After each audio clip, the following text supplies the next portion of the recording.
இளைய தளபதி விஜய் அவர்களுடைய எதிர்காலம், அரசியல் எதிர்காலம் எப்படி இருக்கும், எப்படி கணிக்கிறீங்க? அதாவது அவருடைய டேட் ஆஃப் பர்த் வந்து ஏதோ 4 வந்துச்சுன்னு நினைக்கிறேன். சரிங்க.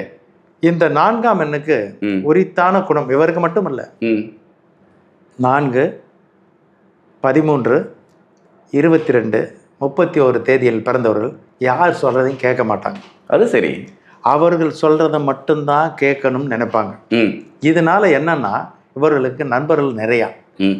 அதே சமயம் தொல்லையிலிருந்து விடுபட்டு ஓடினா போதும்னு ஓடுற நண்பர்கள் நிறைய.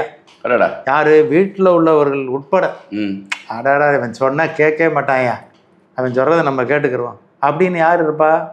ஒரு சிலர் மட்டும்தான் இருப்பாங்க. சரி. அதனால இவர் நம்ம பொறுத்தளவு அவருடைய டேட் ஆஃப் பர்த்தை பார்க்கையில மிக துல்லிதமாக அதை தெரியுது.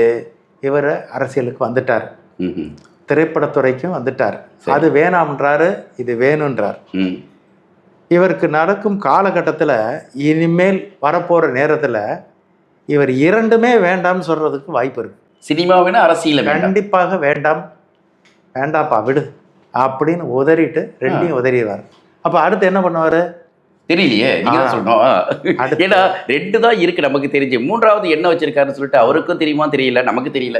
இப்போ இவர் படுற அந்த விஷயத்துல இவருக்கு உண்டான அந்த மன குழப்பம் கலக்கத்துல அதன் மூலமா ஏற்பட்ட ஒரு விஷயம், மிகப்பெரிய ஒளி அவர் மேல விழப்போகுது. ஓ, எப்படி டார்ச் அடிக்க போகுதுன்னு சொன்னோமா, சோலார் வெளிச்சம் மேல போகுது. அது மாதிரி அவருக்கு ஒரு மிகப்பெரிய ஒரு ஒளி அவர் மேல படப்போகுது, லைட். ஓகே. அந்த லைட் என்னன்னா மாபெரும் ஆன்மீக விஷயத்துக்குள்ள நுழைய போறாரு. என்னங்க இது, யாரும் எதிர்பார்க்காத ஒரு விஷயத்தை திடீர்னு இப்படி சொன்னா எப்படி ஆகுது? அநேகமா இது உண்மையாக இருந்தால் இது நடந்துட்டுன்னு வச்சுக்கோங்களேன்.